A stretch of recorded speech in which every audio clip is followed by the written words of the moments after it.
জিসান ভাই না? জিসান ভাই, আমার নাম আসিফ। আপনি আমার চিনবেন না, বাট আমি আপনাকে চিনি। আপনার লগে আপনার দেখা হয়ে যাবে আমি চিন্তাই করিনি ভাই। না আপনার কাঠপুটি আনতে মাল খেতেন না? যেদিনে আপনি যাইতেন ওই দিনে ডিলারের সব মাল শেষ। সিস্টেম কিছু করা যায় না? কিছু করা যাবে না ভাই। এখানে বেটার নিজেরা যতটা সম্ভব কন্ট্রোল করে রাখেন। কান তো ধরে রাখছে, তোর সমস্যা কি? রাস্তার মাঝখানে আমার কান ধরে দাঁড় করে রাখছিস, সেটা কোনো কথা? মানুষ যদি বলে কিছু থাকবো, প্রমিস আমি আর জীবনে কোনোদিন খাবো না। প্রমিস। তাহলে ছোটবেলা থেকে পাকনা ছিলেন ভাই? আমার গার্লফ্রেন্ড আমার যে পরিমাণ প্যারা দিছে ভাই, প্যারা লইলি প্যারা, প্যারা না লইলে প্যারা নেই। আল্লাহ যতদিন রাখছে আমি থাকুন, নিজের মতো করে ভালো আছি। এবার তুই বল, তুই কি খাইছিস? কি খাইছি? এটা পিওর প্রাণী। চলা এনে দাঁড়া দিয়ে জিসান, আপনার বাবা আসছে আপনার সাথে দেখা করতে। হ্যাঁ, তুই পড়াচ্ছো? অনেক কষ্ট হচ্ছে বাবা আমাদের। আমার এখানে কি পরিমাণ কষ্ট হচ্ছে বুঝতেছো? বিছানার ওখানে ছেড়ে পোকা ফ্লোরের মধ্যে ঘুমাইতে দেখেছি না, এগুলোকে নিয়ে যাও না। রাজ্য বলছে তোকে ছেড়ে দিবে তাড়াতাড়ি।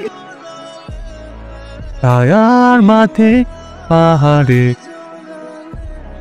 জন্মদিনের দিন মানে আচ্ছা, তখন কি জন্মদিন না? তখন জন্মদিন করতে মন চায় না?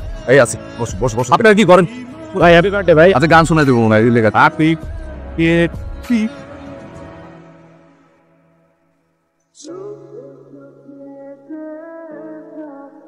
আরে লাস্ট ইয়ার ছিল, ফালা দিলি কেন? বাবার অপারেশন করতে হবে। সেটা শুনছি একবার। সে ডিসিশন নিয়েছে যে আগে আমাকে বিয়ে দিবে, তারপর অপারেশন করাবে। কোন মুখে বাপার সামনে যে বলবো যে আব্বু আমাকে বিয়ে দিয়ে দাও? কিছু একটা কর, নিজে কিছু একটা কর। হ্যাঁ, করলে ব্যবসা করতে পারি। আব্বুর কাছে চাইলে টাকা দেয় না। আঙ্কেল খুব ভালো করে জানে তার ছেলে একটা নেশা। তুই তো মানে কি বললি? তুই শব্দটা কি বললি? তুই আমি নেশা করি? আমি তোর বলছি না আমি নেশা মতো কিছু নাই। বাপে টাকা করছি, তোর টাকা করছি, তুই আমার নেশা করবো বলার কে? লাস্ট মর্নিং নেশা করি, তোর যাইছে তুই তাই কর। যা তুই নেশা কর, আমি আমার বাবার ডিসিশনে বিয়ে করি। যা, তুই বিয়ে কর, যা চোখের সামনে থেকে পড়, যা নামে যা। তোর মুখে একটা নেশা করার জন্য থাকবো না। চিল ম্যান। তোমার খুব ভালো বন্ধু ছিল, তোর পর 10-12 দিন ধরে ফোন বন্ধ, কন্টিনিউয়াসলি কল দিয়ে বেশি। ভাই ভাবিরা তো চিটাগাং গেছে আরো 10 দিন আগে, তারা নাকি একবার লেগে চলে গেছে। ভাবির এক বান্ধবী ফেসবুকে ছবি আপলোড দিচ্ছে, দেখবেন।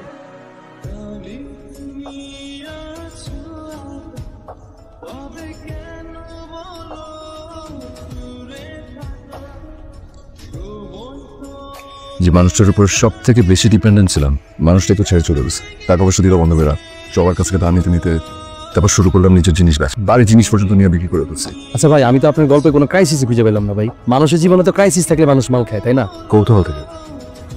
সিরিয়াস? তুই আসছিস? কেমন যাচ্ছিস বাবা? মা বললাম তুই কেমন আছো? ডাক্তারের সাথে কথা বলে আসছি আমরা। 10 তারিখে বাসায় একটা অনুষ্ঠান হবে, ওটা শেষ করে আবার তুই এসে কোর্স কমপ্লিট করে চলে আসিস। ভাইয়া, আমার বিয়ে। তুই এত বড় হয়েছিস? ছেলে ইঞ্জিনিয়ার, ভালো কোম্পানিতে চাকরি করছে। আমি যেতে পারবো না আমু, ওখানে গেলে নানা মানুষ নানা প্রশ্ন করবে। আমি চাই না আমার জন্য আর কেউ এম্বারেসড হোক। আর যাবে চাই না। আমি এখান থেকে দোয়া করবো তোর জন্য। তো বিয়েতে তো এই ফুলটা বিয়ে দিন কবে পড়িস? যাক, মন খারাপ না, অল্প কয়েকটা দিন ধৈর্য ধর একটু। আমি মতো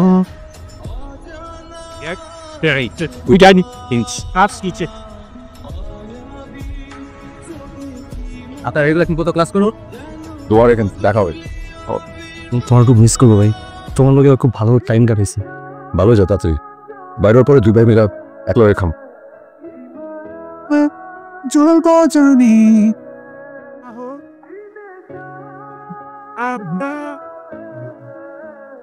আবেগের আতে প্রেম কর, প্রেমের খাতায় যত বিরহের কি সারপাগুন হয় আসু ঠিকই মাত্র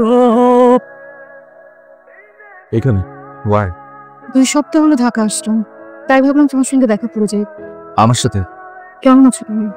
এতদিন পর এই 2 বছর জানতে ইচ্ছে করেনি কেমন আছি। তোমাকে ছাড়া ভালো আছে। আসলে মানুষের জীবনে ফ্যামিলি সবচেয়ে ইম্পর্টেন্ট, কারণ খারাপ সময় শেষ পর্যন্ত তারাই পাশে থাকে, তুমি না। একটা বারো কি মনে হয়নি যে এই ছেলেটা কি করে থাকবে আমাকে ছাড়া? বাবা মারা গেছে 2 মাস হলো, তোমাকে দেখতে আসলাম। আর কিছু বলবে? আসি।